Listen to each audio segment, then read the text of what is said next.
Inicia El Viejo Topo, programa virtual de la Juventud Comunista Colombiana Valle del Cauca.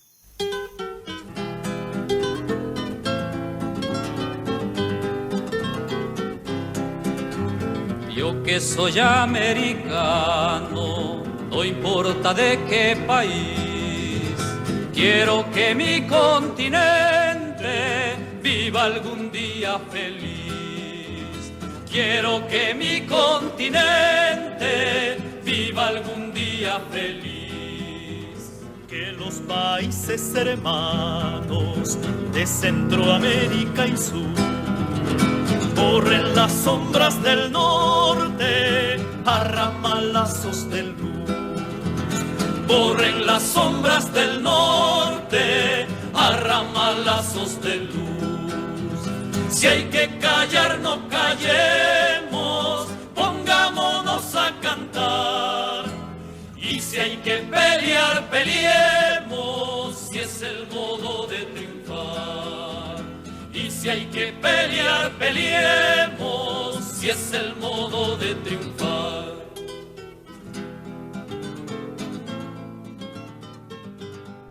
Estamos en nuestra séptima emisión de El Viejo Topo. Hoy hablaremos sobre los debates actuales de la paz y la perspectiva de los comunistas sobre la misma. Para ello me acompaña Sergio García, nuestro secretario político de la Juventud Regional Valle del Cauca. Sergio, bienvenido. Hola Ángel, hola audiencia, otra vez con ustedes, muy feliz, muy contento de que me hayan invitado y por supuesto hablaremos de unos temas muy interesantes y muy vigentes sobre la perspectiva de los comunistas que como comunistas tenemos sobre la paz y de un par de cositas más que hemos preparado. Bueno, para empezar, Sergio, cuéntanos en qué va la juventud. Bueno, la juventud comunista en el Valle del Cauca ha tenido una agenda bastante apretada. El sábado estuvimos dando un saludo fraterno, solidario, cordial, pero especialmente con todo el cariño del mundo a los compañeros y compañeras de Ciudad en Movimiento, que en el corregimiento de La Leonera en Cali hicieron su primera asamblea constitutiva que da cuerpo a eso que se han venido pensando en torno a la constitución de ciudades para la vida digna y en últimas de ciudades vivas. Estuvimos pues compañeros y compañeras allá representando a la JUCO y estuvimos muy contentos pues de ver que procesos del sector y del campo popular estuvieran a la orden del día. Hubo delegados de todo el país, entonces pues asumimos que fue un evento importante y les auguramos las mejores conclusiones. En segundo lugar, el domingo estuvimos en nuestro Festivos, que es nuestro festival del semanario Voz, que cumple ya más de 60 años de vida. En este pues tuvimos una serie de actividades lúdicas, de actividades también de dispersión y de encuentro entre camaradas, compañeros, familiares, amigos y simpatizantes, pues que dieron cuenta de la vigencia también del proyecto que tenemos y de la importancia que tiene nuestro principal órgano de propaganda, las reformas a las que ha asistido, las mejorías que ha tenido con respecto a sus propuestas editoriales, hablamos de Voz Territorios, de las nuevas, digamos, modalidades de acción que tiene el semanario y demás. Entonces estuvimos en familia, un evento muy divertido, muy enriquecedor y que seguiremos realizando año tras año en la región. Vamos con Praxis, nuestra sección de actualidad regional. Cuéntanos, Sergio, qué ha pasado a nivel regional. Bueno, Ángel y audiencia, varias cosas han pasado, pero quisiéramos hablar especialmente de una. En los días anteriores ha habido un proceso de desalojo de algunas familias que se han situado en la ribera del río Pance y ese proceso culminó el día miércoles con un intento de desalojo profundo que hizo el Escuadrón Móvil Antidisturbios, el ESMAD, en el cual intervinieron algunas organizaciones de derechos humanos. Allá hizo presencia, por supuesto, el trabajo barrial y comunitario que tiene nuestro candidato Juan Manuel Gómez al Consejo de Cali y en este sentido, por su experiencia en derechos humanos, por su experiencia en la defensa de los derechos de las poblaciones vulnerables, pudieron evitar el desalojo de algunas familias. Desafortunadamente unas otras sí vieron cómo se derrumbaron sus viviendas, sus únicos enseres quedaron destruidos por cuenta de, digamos, el proceso de urbanización que tiene la capital del Valle del Cauca. Nosotros queremos ser enfáticos en que esto no obedece exclusivamente a un asunto de potestad del mandatario, sino que tiene que ver fundamentalmente con un modelo de ciudad excluyente que margina a los pobres, sectores, que excluye a las personas que viven en la periferia, especialmente ante la condición de que cuadras a la redonda hay condominios de estratos 5 y 6, por lo cual el problema de la disputa del territorio no tiene que ver exclusivamente con daños medioambientales, que es el argumento que tiene la administración, sino especialmente con la ampliación de los niveles de vida y los sectores de vivienda para las clases más favorecidas del municipio. Sí, tengo entendido, Sergio, que lo que quieren hacer es ampliar la ciclovía y el parque de los condominios de Pance. En este hecho que comentaste, resultaron detenidas 3 personas, 2 personas heridas, 2 mujeres tuvieron que ser trasladadas a un hospital y una de ellas tiene 8 meses de embarazo y bueno, bastantes daños que tuvieron en sus hogares y en su comunidad todas las personas que conviven aquí. Estaremos dándole igualmente desarrollo a esta noticia, seguramente se sigan presentando esta clase de enfrentamientos entre la población civil y el gobierno, el SMAT, particularmente que arremete contra estas personas. Pasamos ahora a la línea roja.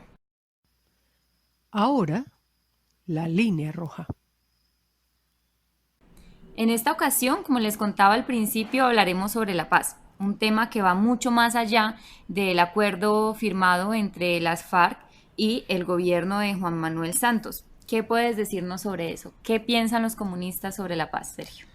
Bien, Ángel, pues como tú resaltas y audiencia, yo creo que el primer punto, digamos, el punto de partida de esta discusión tiene que ver con que nosotros hemos estado encerrados por las dinámicas que ha propuesto la implementación del acuerdo de paz. En ese sentido, creo que la discusión académica se ha centrado mucho en ese fenómeno y nosotros tenemos la labor, la responsabilidad de ampliarla a sus justas proporciones, es decir, proponer esta serie de discusiones que sobrepasan lo que el acuerdo de paz pueda decirnos para la realidad nacional. En este sentido, hablar de la posición que tenemos los comunistas, la idea que tenemos los comunistas sobre la paz, nos remite inmediatamente a hablar de la Primera Guerra Mundial y las discusiones que dio el camarada Vladimir Lenin con respecto a la necesidad de una salida negociada y que devino en la negociación justamente del acuerdo de Brest-Litovsk en 1918. Varias cosas hay que decir. El campo de los estudios por la paz, el campo de la investigación para la paz, nace especialmente en los años 40 después de la Segunda Guerra Mundial. En ese momento, por las condiciones propias de la posguerra, nosotros hablaríamos de una paz entendida como equilibrio de fuerzas a nivel internacional, es decir, países en paz, países que no tenían guerras, países que no estaban en conflagraciones a nivel internacional. Sin embargo, con la conformación del mundo bipolar, con la Guerra Fría y demás, nosotros lo que tenemos es la consideración de que hay una serie de relaciones de poder detrás de las disposiciones conceptuales sobre paz y violencia. En ese sentido, la violencia y el estudio de la violencia empieza a inaugurar el campo de los estudios de paz. Es un tanto paradójico porque tenemos que empezar a entender la paz por lo que no es para llegar a definirla, pero lo primero que tenemos que hacer es que el gran avance conceptual de los años 60 y 70 es la introducción de las categorías de paz positiva y paz negativa que nos diera Galtung en algún momento. La paz negativa hace a grandes luces referencia un poco a la forma en que se concibe la paz como ausencia de violencia, es decir, como ausencia de violencia directa, cuando no te pegan, cuando no te golpean, cuando no te gritan. Sin embargo, la paz positiva hace referencia a la ausencia de dos tipos más profundos de violencia, que vienen siendo en primer lugar la violencia estructural y en segundo lugar la violencia cultural. Con respecto a la primera, podemos decir que hablamos de estructuras, de las estructuras de la violencia, es decir, de la opresión, de la dominación, de la explotación. Y con respecto a la segunda, hablamos especialmente de los procesos que se vuelven eternos en torno a la violencia misma. Hablamos de la cultura, del lenguaje, de los símbolos, de la religión y demás que permiten legitimar los otros dos tipos de violencia. Este avance conceptual es fundamental especialmente por un punto, y es que en el momento en que concebimos que la violencia es algo más que el fenómeno de la violencia directa, es decir, son estructuras y son permanencias, nos damos cuenta que, por ejemplo, un régimen de acumulación, un modo de producción, una formación social o un sistema de relaciones sociales pueden significar en sí mismos violencia. Por lo tanto, estamos hablando de que este avance para nosotros los comunistas significó entender que el capitalismo no es solamente una forma de opresión, de explotación y de dominación, sino esencialmente una forma de violencia. El capitalismo, como lo entendemos nosotros, es una forma de violencia estructural. Ahora bien, en cuanto a los comunistas colombianos, yo creo que el Partido Comunista Colombiano ha sido una organización enfática en la consideración de la solución política del conflicto armado. Desde nuestro 13 Congreso en 1980 propusimos esa fórmula de la solución política, pero con una consideración muy particular, Ángel y audiencia, y es que nosotros nunca hablamos de paz a secas, siempre hablamos de la paz democrática. Pero aquí tendríamos que precisar un asunto. ¿Por qué paz democrática? En la academia se le conoció a una tesis de un señor Michael Doyle que hablaba justamente de que la paz era la confluencia de las organizaciones republicanas de los estados y el liberalismo en términos económicos. Es decir, para ellos la paz democrática era la instauración del liberalismo en los países que estuvieran en guerra. Nuestra tesis de la paz democrática es muy distinta, es sustancialmente diferente e incluso contradictoria. Hablamos de paz democrática cuando tenemos las condiciones estructurales, cuando tenemos las condiciones objetivas para materializar el mandato de la democracia y la paz. Es decir, que tenemos la barriga llena, que tenemos las condiciones en las cuales podemos participar políticamente y especialmente tener una vida digna, justa y un buen vivir. No podemos hablar de paz con el silencio de los fusiles, sino con la construcción de un orden democrático que permita a las personas, a las clases populares, decidir sobre la organización social de la democracia, de la política e incluso de la producción y de la propiedad privada. Por lo tanto, la tesis de la paz democrática, en conjunto con la solución política del conflicto armado que hemos planteado los comunistas desde el 80 hasta acá de manera explícita, pero pasando por supuesto con llamados de paz en los 50 en la dictadura militar de Rojas Pinilla, en los 60 en el esperpento democrático del Frente Nacional y demás, y la persecución a nosotros los comunistas en la época de la UNO, cuando el Frente Nacional, pero también a la persecución que tuvimos cuando las épocas de la Unión Patriótica, pues entendemos que la paz ha sido un elemento central del programa de los comunistas, pero una paz entendida, como se decía, en sentido profundo, en sentido programático y no solamente como el silencio de los fusiles. Bueno, Sergio, con esto podemos ver que la paz tiene un trasfondo y una trascendencia que va, como lo decíamos, más allá de lo que vivimos coyunturalmente, de lo que se ha estado hablando desde el 2016, con el acuerdo de paz, con lo que pasó la semana pasada con la declaración de la segunda Marquetalia, y que debemos estudiar también todo esto porque hace parte de otras perspectivas. Bueno, pasamos entonces ahora a escuchar la canción A Salvador Allende. Esta es La Voz, nuestra sección cultural.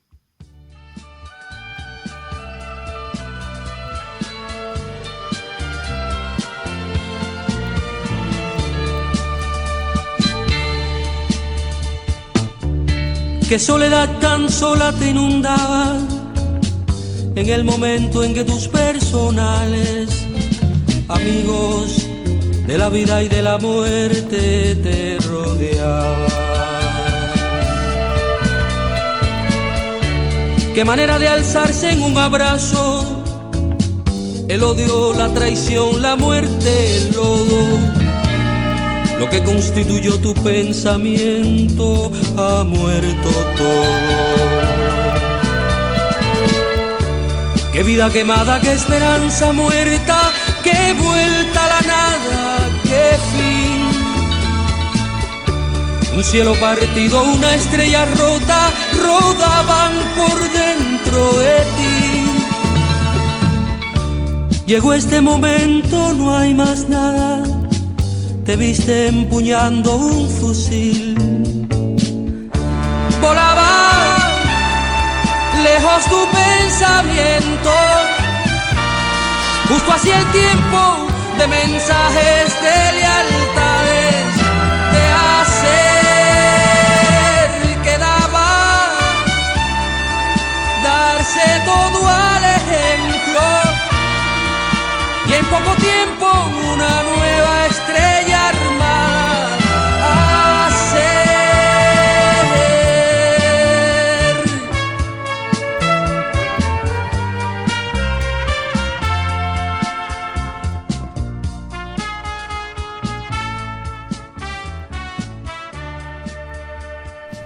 Cuéntanos, Sergio, por qué escogiste esta canción? Bien, Ángel y oyentes. En los días pasados, el 4 de septiembre del presente año, se cumplieron 49 años del triunfo en las elecciones presidenciales de 1970 en Chile, en los cuales Salvador Allende, en cabeza de la querida Unidad Popular, ganó pues justamente la presidencia de la República.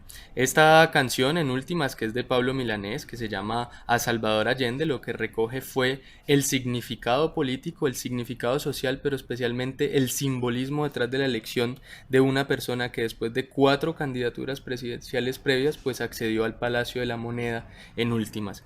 Y recuerda fundamentalmente la traición que tuvo por parte del general Pinochet cuando días antes de la toma del poder, del golpe de Estado, lo que hizo fue jurarle lealtad y jurar que las Fuerzas Armadas chilenas jamás se sublevarían contra un gobierno constitucional.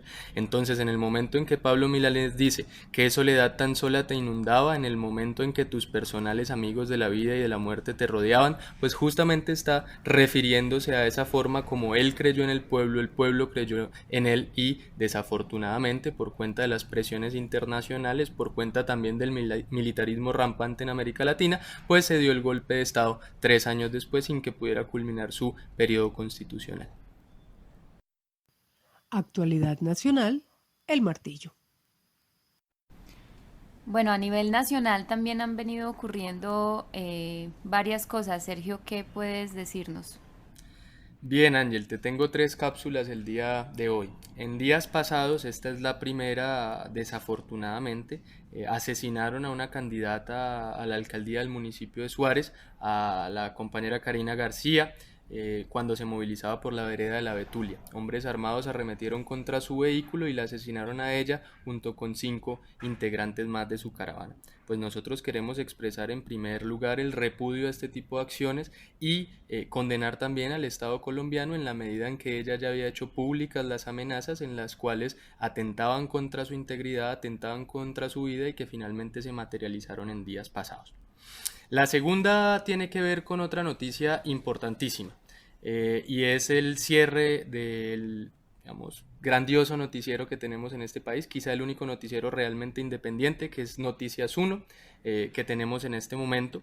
El fin de semana pasado se anunció su cierre por cuenta de falta de recursos y decisiones de reasignación de horarios por cuenta de los accionistas mayoritarios, pero estamos convencidos que hay una relación directa entre su cierre y las nuevas políticas de comunicaciones, de telecomunicaciones que ha adoptado el gobierno nacional en cabeza de su Ministerio de Telecomunicaciones y de Tecnologías de la Información. Estamos, digamos, en un panorama complejo porque entendemos que hace parte del ejercicio de censura, porque la censura del siglo XXI no será ir a cerrar los canales con candados, sino fundamentalmente desfinanciarlos y construir un panorama de opinión, un clima de opinión adverso a los mismos. Entonces, pues estamos muy tristes por el cierre del noticiero y esperemos que los compañeros y compañeras puedan salir a flote de nuevo en otras plataformas digitales. Y la tercera cápsula tiene que ver con la arremetida que hizo la fuerza pública a estudiantes de la Universidad de Cundinamarca en su sede de Soacha. Digamos, en este sentido se manifestaron unos disturbios y la policía arremetió incluso con disparos de bala. Entonces hay muchos heridos, hay varios detenidos especialmente y se filtró una imagen bastante terrible en la cual un policía apunta con su arma de fuego, con su arma de dotación en la cabeza a un joven estudiante y entendemos que en tanto la policía está mandatada constitucionalmente para preservar el orden, pero para preservarlo mediante formas civilizadas, mediante formas ciudadanas y demás, pues que tendrán que responder las autoridades locales por esas extralimitaciones en el uso de funciones. Quisiera, Sergio, ante estas noticias detenerme particularmente en la de Noticias 1, porque creo que se oculta el tema de que el gobierno, encabezado ahora por Duque, dirigido por Uribe, sigue buscando cómo cerrar los medios de comunicación masivos o alternativos que den una información diferente, que expresen algo diferente, que expresen la verdad o que por lo menos busque que la ciudadanía se dé cuenta de lo que realmente está pasando en el país.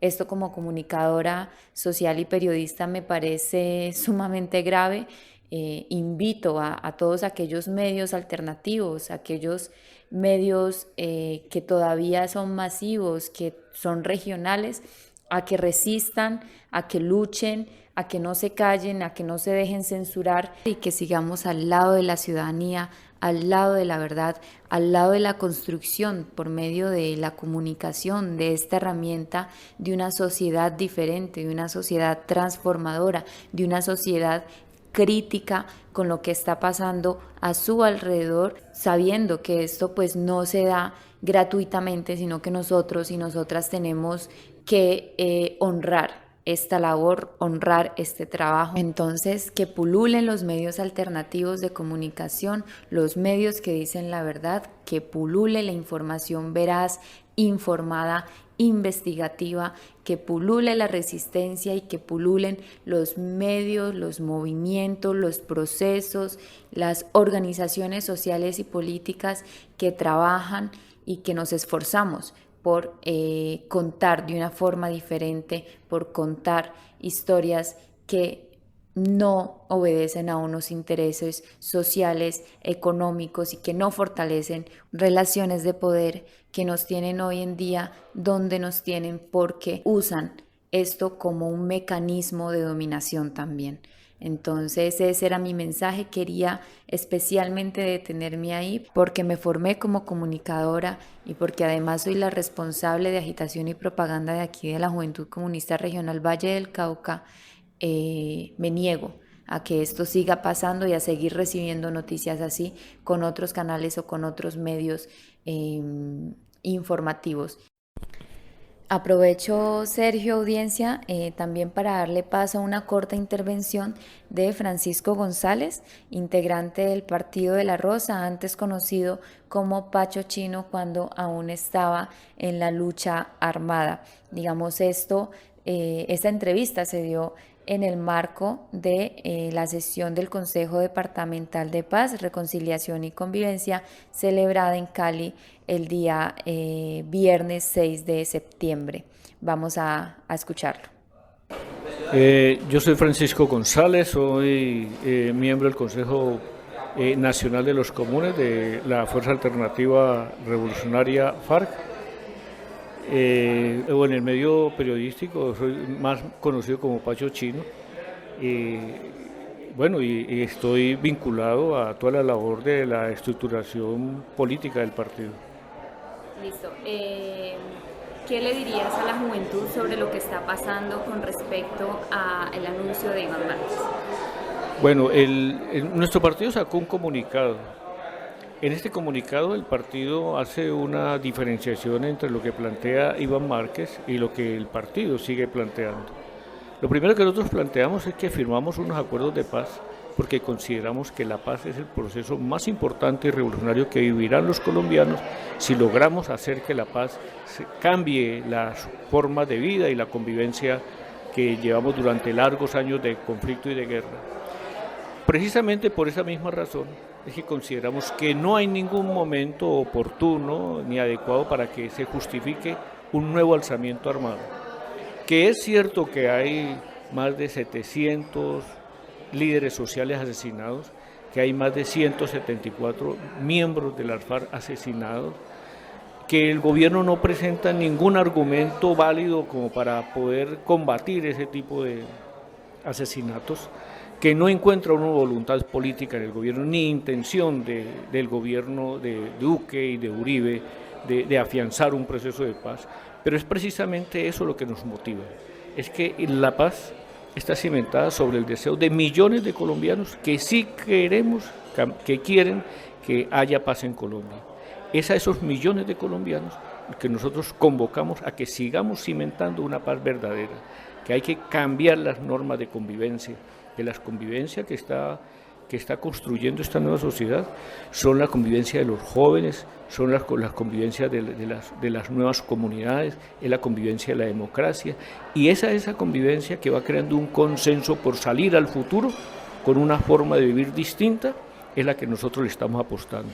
A esa convivencia es que el partido FARC, el Partido de la Rosa, está llamando a los jóvenes que continuemos haciendo de ella nuestra bandera principal de lucha, la paz. Una de las formas de lucha que se están dando ahora en este momento coyuntural son las elecciones.